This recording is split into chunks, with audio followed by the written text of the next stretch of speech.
So I found this house when I looked up the cheapest thing for sale on the ocean, and then drove out, and it was somewhere I had never been before or paid any attention to.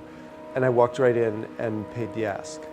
I would describe this as my dream home. I wouldn't have thought, if you'd asked me a few years ago, that my dream home would be so small or that my dream home would be something I already had. But I've fallen more and more in love with it every year. And the way people respond to this house when they come in here is really sort of affirming that it is in fact a dream to them too. No matter what they have, when clients or people with big houses, when they come over here and they walk through the front door, they grab my arm and they say, "I want to live this way."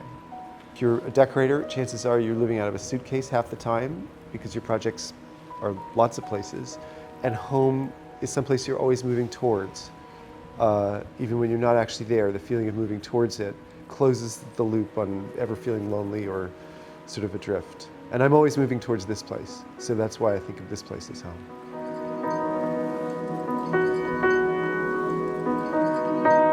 To watch the full feature presentation of David Netto's home, join Homeworthy's ad-free member program by scanning the QR code or clicking the link below.